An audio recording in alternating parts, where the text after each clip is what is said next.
समय पहले की बात है। चंदनपुर नाम के एक छोटे से गांव में रामू नाम का एक किसान रहता था।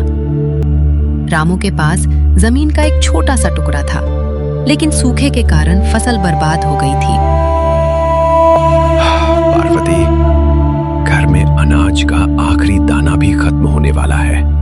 अगर कल कुछ काम नहीं मिला तो हमें भूखा सोना पड़ेगा। घबराइए मत, भगवान पर भरोसा रखिए। सुना है कि साहूकार धनीराम के यहाँ मजदूरों की जरूरत है। आप कल वहाँ क्यों नहीं जाते?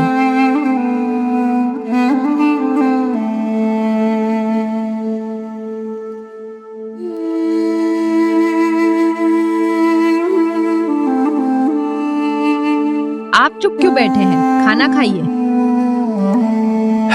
जब भी मैं फसल बर्बाद के बारे में सोचता हूँ तो मुझे खाने का मन नहीं करता। तो क्या भूखे रहोगे? ये है जमींदार धनीराम का हवेली। धनीराम जितना अमीर था उतना ही कंजूस और लालची। वो लोगों की मजबूरी का फायदा उठाने में माहिर था। राम राम साहूकार जी। राम राम। कर्ज के पैसे चुकाने आया हूँ। मुनीम जी, उसका हिसाब देखकर बताइए कितना भुगतान करना होगा। हुजूर, इन्होंने 3 महीने में देने की बात कही थी, लेकिन पूरे 7 दिन की देरी से आए हैं। अब आप ही बताइए क्या किया जाए। रमेश बाबू, समय पर कर्ज का भुगतान न कर पाने के कारण आपको अतिरिक्त 2000 रुपए और चुकाने होंगे। हुजूर, ये तो मेरे साथ अन्याय हो रहा है। इस तरह तो मैं कभी भी कर्ज चुका नहीं पाऊंगा। कर्ज कैसे वसूला जाता है यह मैं अच्छी तरह जानता हूँ।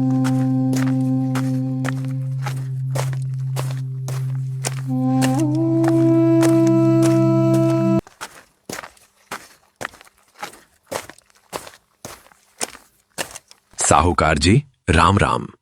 क्या मुझे कुछ काम मिल सकता है? हाँ रामू, क्यों नहीं। मेरे पीछे वाले पुराने खंडहर की सफाई करनी है। अगर तुम शाम तक पूरा कर दो तो मैं तुम्हें 10 चांदी के सिक्के दूंगा। जी हुजूर, मैं अभी शुरू करता हूँ।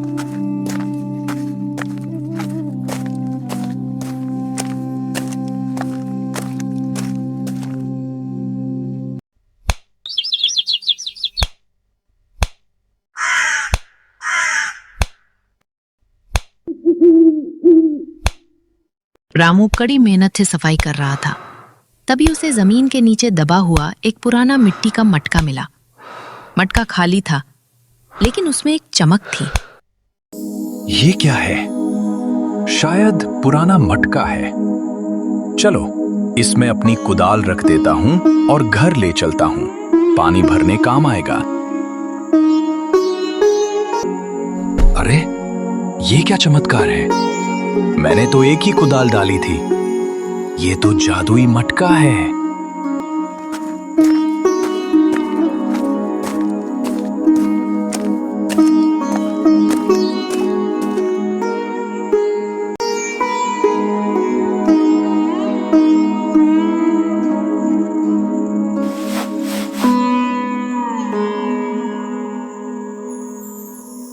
रामू ने उस मटके में एक सिक्का डाला तो मटका सिक्कों से भर गया। रामू अब अमीर हो गया था, लेकिन वो घमंडी नहीं बना। उसने पूरे गांव की मदद की। ये खबर धनीराम तक पहुंच गई।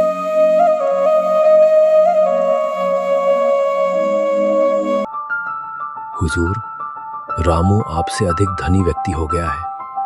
वो गांव में कपड़े बांट रहा है। आप क्या कह रहे हैं? वह मामूली किसान इतना अमीर कैसे हो गया? जरूर उसने मेरे खंडहर से कुछ चुराया है। मुझे जाकर देखना होगा।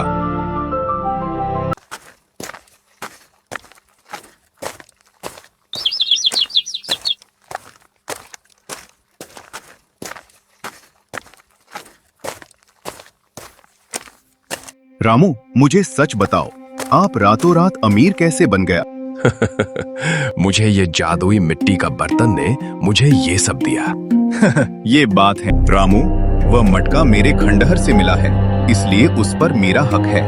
अगर तुमने मुझे वह नहीं दिया तो मैं राजा से तुम्हारी शिकायत करूंगा। साहूकार जी, झगड़ा मत कीजिए, ये लीजिए अपना मटका। अब मैं सबसे अमीर बनूंगा। धनीराम ने मटके में अपना सारा सोना डाल दिया। मटका सोने से भर गया।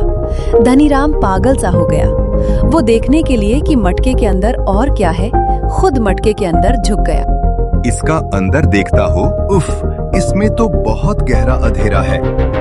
अरे, यह मेरा सोना है, यह मेरा सोना है, यह मेरा सोना है। भागो यहाँ धनीराम का से। लालच उसी पर भारी पड़ा। 100 धनीरामों ने एक दूसरे को मार मार कर अधमरा कर दिया और साहूकार की सारी धन दौलत उसी लड़ाई में बर्बाद हो अरे, गई। मेरा अंत में सोना।